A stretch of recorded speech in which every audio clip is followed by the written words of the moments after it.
A Very Old Man with Enormous Wings by Gabriel García Márquez. On the third day of the rain, they had killed so many crows inside the house that Pelayo had to cross his drenched country and throw them into the sea. Because the neighbor child had a temperature all night and they thought it was due to the stench. The world had been sad since Tuesday.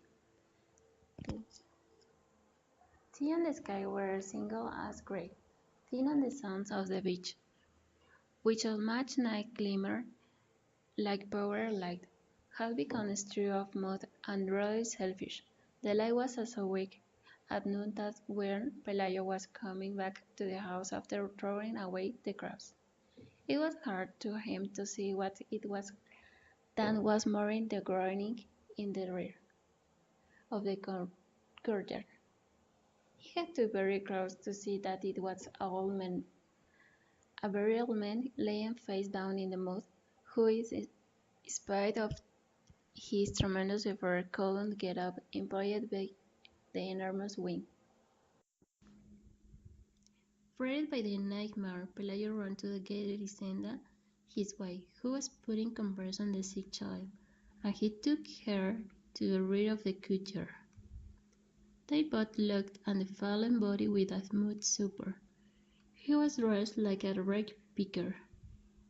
There were only a few faded hairs left on his bald skull and very few teeth in his mouth, and his pitiful condition and the dread help grandfather took away any sense and grandeur he might have had. His huge buzzer wings, dirty and half-broken, were forever entangled in the mud. They looked at him so long, so closely, that Pelayo and Elisenda, prayer sound overcame their surprise and in the end found him familiar. Then they dared speak to him, and he answered in a comprehensible dialect with a strong sailor voice. That was how they skipped over the inconvenience of the wind, and quite intelligently concluded that was an only causeway from some fighting ship wrecked by the storm. And yet they called in a neighbor woman who knew everything about life and death to see him. And all she'd need was one look to show them their mistake. He's an angel, she told them. He must have been coming for the child, but the poor fellow is so that the train knocked him down. On the following day, everyone knew that the flesh and blood angel was held captive in Pelayo's house. Against the judgment of the wise neighbor women for whom angels and those times were they the fugitive survivors of the Celestian conspiracy. They did not have the heart to clump him to death. Pelayo watched over him all afternoon for the kitchen, armed with his bailiff's club, and before going to bed, he dragged him out of the mud and looked him up with the hands. In the bare kitchen coop, in the middle of the night, when the rain stopped, Pelayo and Elisenda were killing crabs. A short time afterward the child wake up without a fever and with the desire to eat. Then they feel magnanimous and decide to put the angel on the raft with fresh weather and provision for the 3 days, and left him to his fate on his seas. But when they went out into the courtyard with the first light on down, they found the whole neighborhood in front of the kitchen coop having fun with the angel, without the slightest reserve, tossing him things to eat out the openings in the world, and as if he weren't a supernatural creature but a circus animal. Father Gonzalo arrived before 7 o'clock, alarmed at the strange news. By that time onlookers less frivolous than those at dawn had already arrived, and they were making all kinds of conjectures concerning the captive's future. The simplest among them thought that he should be named mayor of the world. Others of stern mind felt that he should be promoted at the rank of five-star general in order to win all war. Some visionaries hoped that he could be put to stoop down in order to implant to head a race of wing-wise men who could take charge of the universe. But Father Gonzaga, before becoming a priest, had been a robust woodcutter, standing by the wall. He reviewed his catechism in an instant and asked them to open the door so that he could take a close look. A pitiful male, who looked more like a huge, decrepit he among the fascinated chickens. He was lying in the corner drying his open wings in the sunlight among the fruit, peel and breakfast leftovers that the early race had thrown him, alien to the impertinence of the world. He only left his antiquarian eyes and murmured something in his dialect when the Father Gonzaga went into the kitchen cook and said good morning to him in Latin. The parish priest had his first superstition of the impostor. When he saw that he did not understand that language of God, or know how to greet him ministers, then he noticed that see close up he was much too human. He had an unbearable smell of the others. The backside of his wings was strewn with the parasites and his main feathers had been mistreated by terrestrial winds, and nothing about him measured up to the brown dignity of angels. Then he came out of the chicken coop, and in a brief sermon warning the curious against the risks of the vain ingenious, he remained them that the devil had the bad habit of making use of cannibal things in order to confuse the unwary. He argued that if wings were not the essential element in the determined the difference between a wag and an aeroplane, they were even less so in the recording of angels. Nevertheless, he promised to write a letter to his bishop so that the letter would write to the Supreme Pontiff in order to get a final verdict from the gilded courts. Then he noticed that seen close up, he was much too human. He had an unbearable smell of the others. The backside of his wings was strewn with parasites and his main feathers had been mistreated by terrestrial winds. And nothing about him measured up to the brown dignity of angel. Then he came out of the chicken coop and in the brief sermon word, the courage against the risk of the vain ingenious. He reminded them that the devil had the bad habit of making use of carnival drinks in order to confuse the unwary. He argued that if winds were not the essential element in determining the difference between an aeroplane, they were even less so in the recognition of angels. Nevertheless, he promised to write a letter to his bishop, so then the letter would write his primate so that the letter would write to the Supreme Pontiff in order to get the final verdict from the hated courts. His prudence fell starry hearts. The news of Capital Angel spread with such rapidity that after a few hours the courtyard had the bustle of market place, and they had to call in troops with fixed bayonets to disperse the mob. that was about to knock the house down. Elisenda heard spin all twists from sweeping up so much marketplace trash. Then got the idea of fencing in the yard and charging 5 cents admission to see the angel. The chorus came from far away. A touring carnival arrived with the flying acrobat who buzzed over the ground several times, but no one paid any attention to him because his wings were not those of an angel, but brave those of the Isidore bat.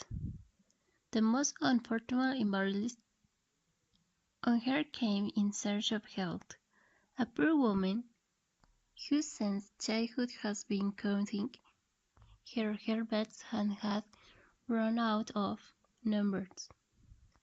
A Portuguese man who couldn't sleep because the noise of the stars disturbed him.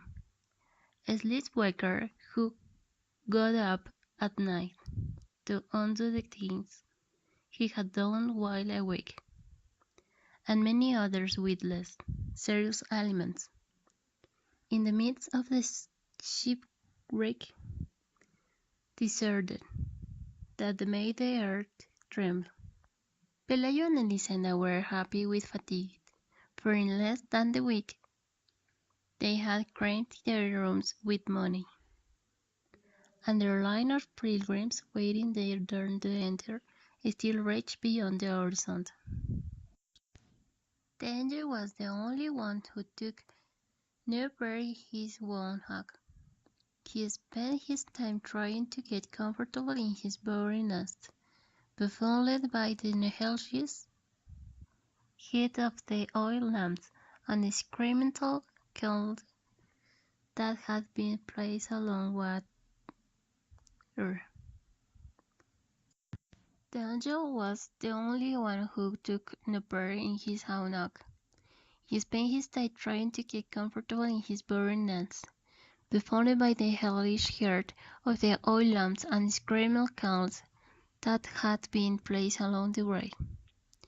At first they tried to make to him into some mouthful, which according to the wisdom of the wise neighbor, women were the first prescribed for the angel, but he turned them down, just as he turned down the papal lunch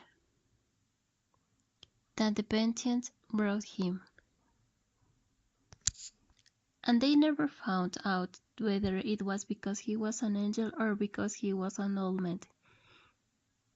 In the end, I ate nothing but explained much.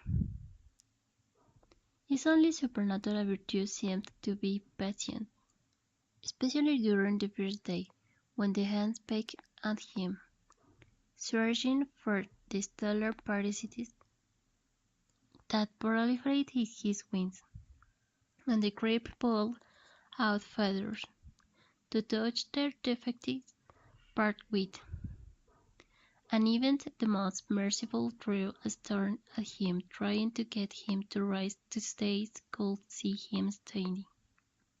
The only time they succeeded in arousing him was when they burned his side with an iron for branding steers, for he had been motionless for so many hours that they thought he was dead.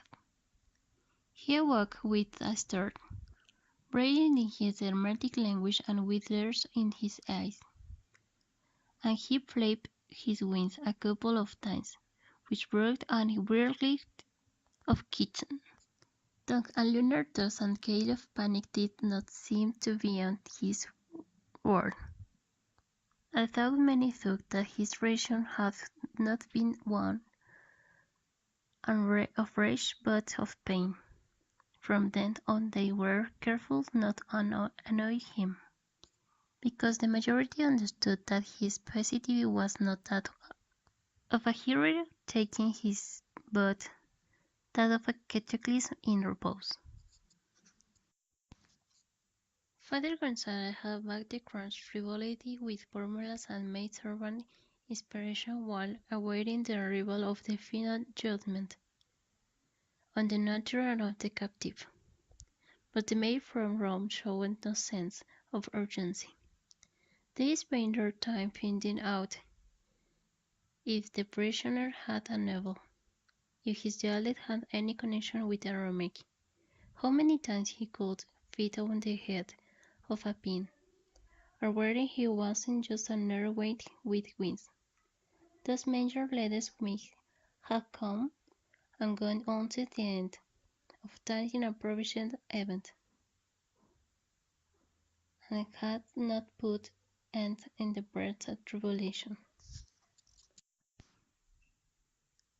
It so happened that during those days, among so many other carnival attractions, there arrived into town the traveling show of the women, who had been changed into a spider for giving disobedient her parents.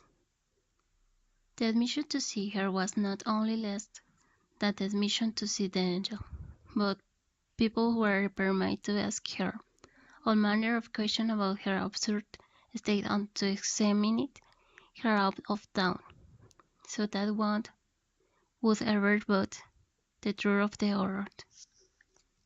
She was a beautiful tarantula, the size of a ram and with the head of Saint Maiden.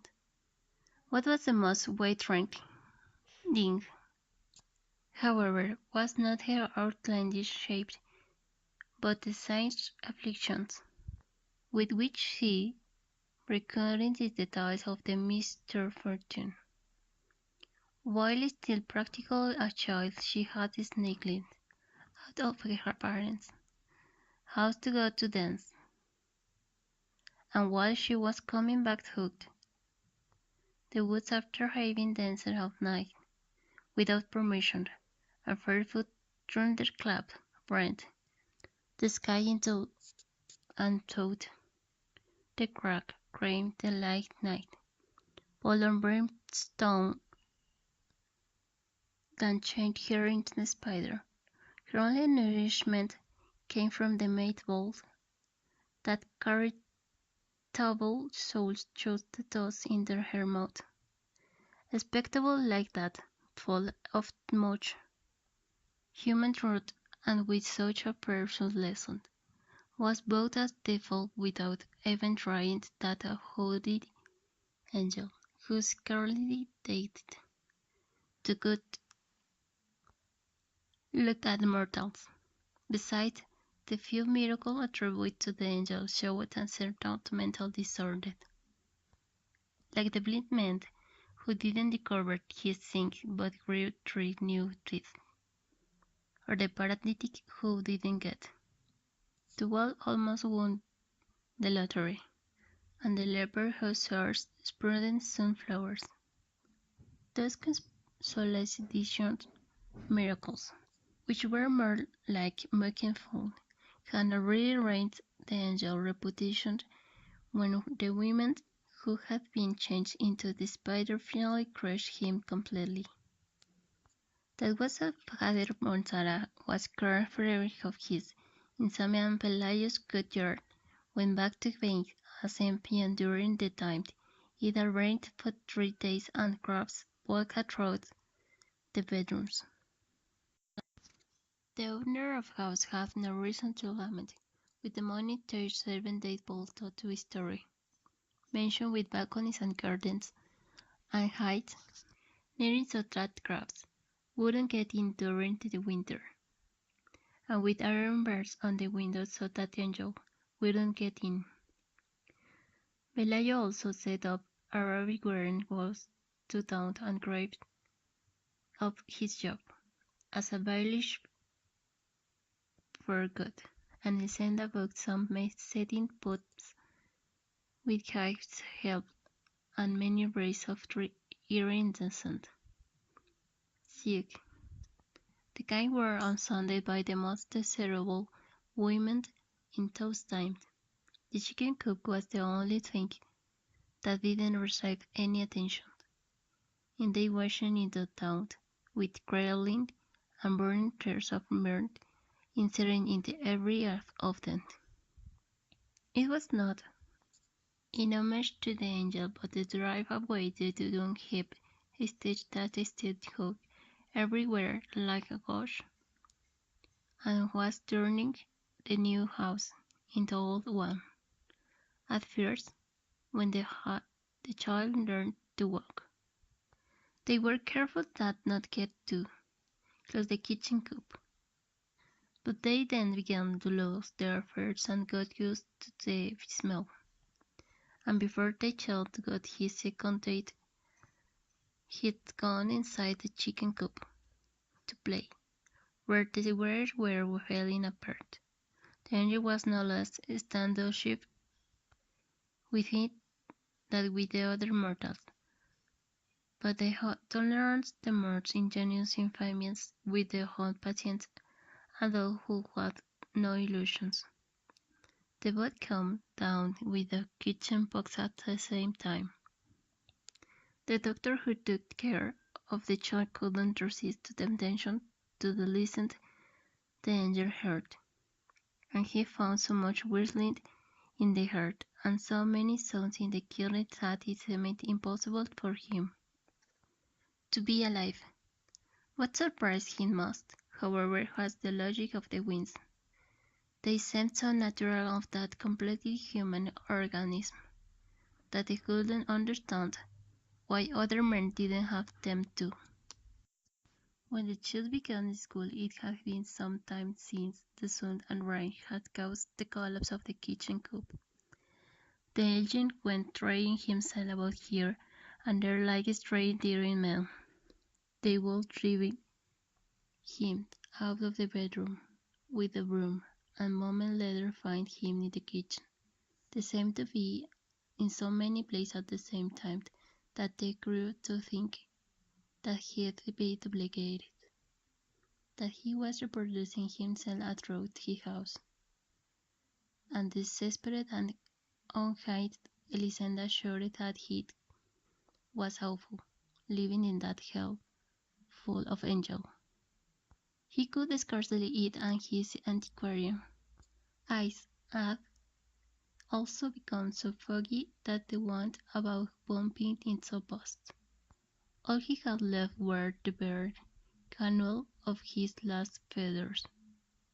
Pelagia threw a blanket over him and extended him the charity of letting him sleep in the shed, and only then didn't they notice that they had a temperature of 9, and was delirious with the tongue twister of the old Norwegian.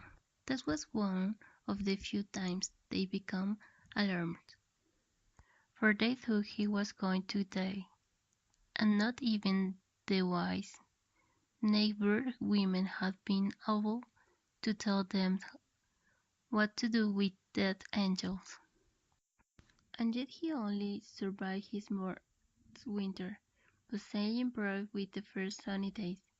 He remained motionless for several days in the farthest corner of the courtyard, where no wolf could see him, and at the beginning of December some large, stiff feathers began to grow on his wings. The feathers of the scarecrow, which looked more like another misfortune of the decrepitude. But he must have known the reason to those changes, for he was quite careful that no one should notice them, that no one should hear the sea cherries that at the same time sang under the stars. One morning, Elisenda was cutting some bunch of onions for lunch when a wind that seemed to come from the height seas blew into the kitchen. Then she went to the window and caught the angel in his first attempts at flight. They were so clumsy that the fingernails opened a furrows in the vegetable part, and he was on the point of knocking the sheet down with the ungodly flapping and the slip on the leg, and couldn't get a grip on the air. But he did manage to gain altitude. Elisenda let out a sigh of relief for herself and for him, when she watched him pass over the last house, pulling himself out in some way with the risky flapping of the senile vulture. She kept watching it in even when she was thought, cutting the onions, and she kept on the watching until it was no longer possible for her to see him, because then he was no longer an annoyance in her life, but the unimaginary do not the reason of the sea.